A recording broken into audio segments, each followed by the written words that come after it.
Lisa, tell me about. I'm sure you were excited when your daughter said that she was coming home. Yeah, we hadn't seen her since September 2019. So it must have been frustrating coming and going with the airline saying yes, no, the delays, the cancellations. Yeah, she was supposed to be here last August. That got canceled because of the pandemic. We were supposed to go at Christmas. That got canceled because of the pandemic. And then she booked her flight for May. And then the government put in this mandatory 3-day hotel stay for anyone arriving internationally, but only through the airport, not through the land border. And your daughter has a calm demeanor, but just speaking to you on the phone, tell me where the frustration started and how it kept ramping up. So we get to the hotel. I asked her to send me a picture because she's on the first floor of what she's looking at. So you didn't see her, forgive me, you didn't see her when she came in, she got in the hotel on her own, and then you're talking to her that night, or did you go the next day? No, on the Sunday when she arrived. Okay. I was texting with her. I get to the hotel and I said, send me a picture of what you're looking at because you're on the first floor. I'm going to visit you through the window. I just have to drop off your care package. I go in and I tell them that my daughter, Mackenzie Wellman, is in her room number. She's quarantining and I'm dropping off a care package. Well, the front desk clerk says, just go around the corner and down the road to her room. Your thought right off the bat? Why is she here?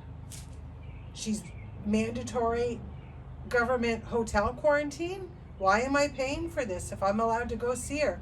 Why couldn't I pick her up and bring her home and do this? I feel like, so I take her the food, I knock on the door and she's like shocked to see me. I can't hug her. I don't go into her room. We visit with our masks on because she doesn't have her test results back yet.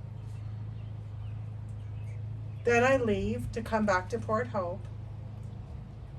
And the next day she messages me about her breakfast, but I have sent enough food for breakfast and snacks.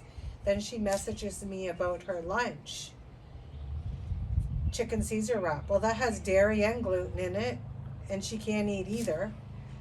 So they tell her to order out. So I get on the computer and I do skip the dishes or whatever, get her something she can actually eat. Then she messages or calls me later. They didn't deliver dinner. And I tell her to make sure she's videotaping everything. Did she? Yeah. How hard, this is 48 hours then that she went through this? How hard was it for you to sort of, and I'm going to say see but not see, but just be frustrating for your daughter beyond belief? But I mean, here's you where it's that you're doing your best to help her. You haven't seen her in 2 years or 3 years, and yet you're stuck. I'm stuck on the, I told her though, after them missing her dinner, I didn't care if her test results were in. I was picking her up, but her test results came back negative. But everyone said she doesn't have to quarantine. They're not enforcing it. She's Canadian. Well, she's a Canadian citizen, but not a Canadian resident. She still has to leave this country, enter another country, and then come back here to visit family. She's only a visitor. So we didn't want to break any laws, get her into any trouble. We followed everything. My husband has moved out for the duration of the quarantine so he can go to work. I'm currently not working, so we're able to quarantine together. I feel like we got scammed. And I've tried. By who? The federal government. I've emailed the Prime Minister. Oh, it's not their job, it's the health minister. I've emailed them. I've emailed Aaron O'Toole. I've emailed the NDP federal leader. I've emailed Global News, CTV News, some reporter from the Toronto Sun. The only person that actually got back to me is our local MPP, David Piccini. And this has nothing to do with the provincial government. This is a federal matter. forgive me, and I know these questions are going to be, why did you email them? What did you want to say? I want my money back. And tell me about that. Tell me how we get to that point. So after 2 days, even though the test results came back the way they should, you just wanted to get out of Dodge, so to speak. I want my money back because I was able to go to her room and deliver her food. She's supposed to be in a mandatory quarantine until she gets these test results back. No one's enforcing it. No one's making sure this is happening. It's all a show. So why bother to have it? Exactly. I can tell anybody, just book your hotel. Get your confirmation. Cancel your hotel. All you need is confirmation that you booked it when you come through customs. And then have your people wait for you on the outside. All these people who make a big show about not doing their quarantine hotels, they don't need to do that. And you can do it without getting fined. How much were the 2 nights? $646.36. When you got the bill, did you pay? Forgive me. Did you pay when she went in or when she went out? I had to give my credit card when I booked, and I prepaid for all 3 nights, and I was expecting to be charged for all 3 nights. And then I told her to get a detailed copy of the bill when she checked out. So I went in to check, and she said they didn't charge for the last night because they were leaving early. I don't care. I've never paid that much money for 2 nights in a hotel, especially Town Place Suites.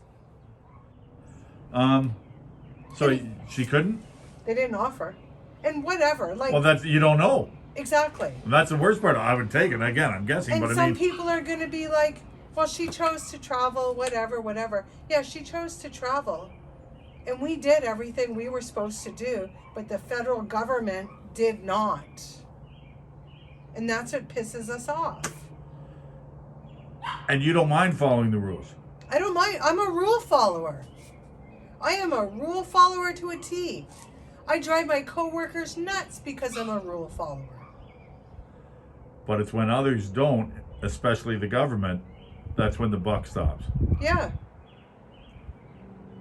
Yeah. They're up there, and Ford's screaming that this needs to be the same at the land borders, the hotel stay. Damn straight it does, because I could have flown her in to Buffalo, and she could have walked across the border. Well, actually, she flew into Toronto, and she could have just walked out. She didn't have to stay, but you wanted her. Well, you both wanted to stay. Again, just for the rules, I take it. Like if I'm saying this right, because again, I'm not up to date on all this stuff. But I mean, you were just following what you thought was the right thing to do as Canadian We were citizens. following the rules that the federal government has laid out for us. No one forced us to, but they were laid out, and we did what we were supposed to do. But apparently, you don't have to. So why bother to have them? Exactly. For show. Oh, if you travel to Canada internationally, then you got to stay at a hotel. I guess that's the surplus they're giving our food and like our hotels over COVID.